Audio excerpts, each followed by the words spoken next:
అస్మద్గురుభ్యో నమ. శ్రీమతే రామానుజాయ నమ. ఈరోజు మంచి మాట. సమయమే సంపద. మనిషి తనకు ఇష్టమైన పని అయితే ఎంత సమయమైనా వెచ్చిస్తాడు. ఇష్టం కాని పనిని కష్టంగా భావించి అసలు సమయమే కేటాయించడు. జీవితం ఎంతో అమూల్యమైంది. సమయం అంతకు మించి విలువైంది. మనకు తెలియకుండానే క్షణాలు గడిచిపోతుంటాయి.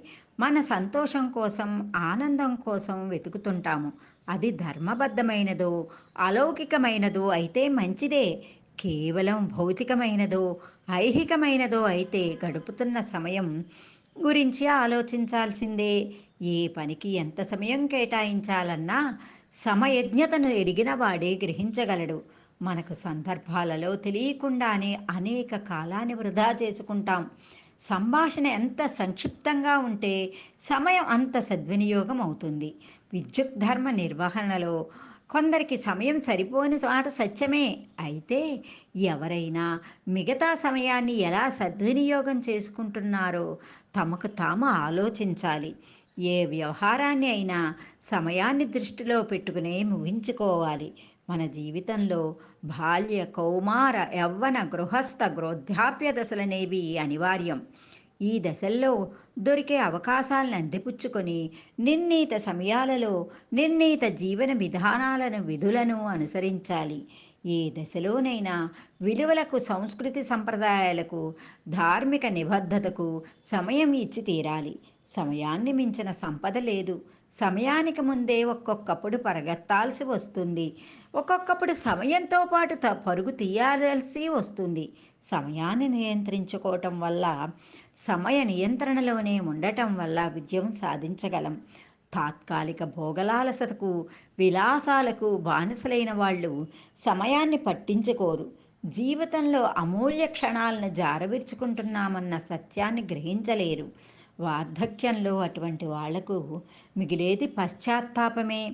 కష్టాలొచ్చినప్పుడే కరుణాసింధువును శరణు వేడుతాం. కానీ సుఖశాంతులు ఉన్నప్పుడు, జవసత్వాలు ఉన్నప్పుడు జగత్పతిని స్మరిస్తే కష్టాలు రావు కదా అంటాడు ప్రాచీన హిందీ భక్త కవి కబీర్దాసు.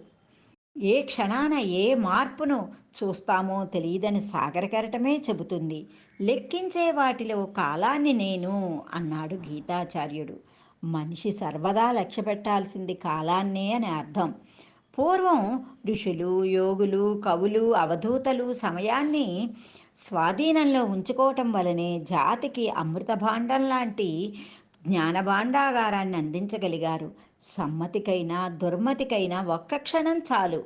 యశో శిఖరాగ్రానికి చేరడానికి, అత పాతాళానికి పడిపోవటానికి, ఖ్యాతికి అపఖ్యాతికి బీజం సమయమే.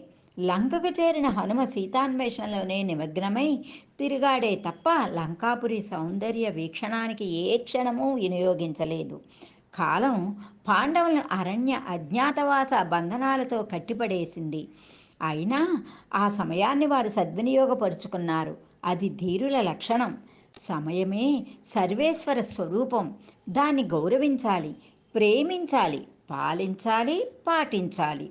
ఇతరుల సమయాన్ని సంగ్రహించకూడదన్న సత్యం నిత్యం గుర్తుంచుకోవాలి.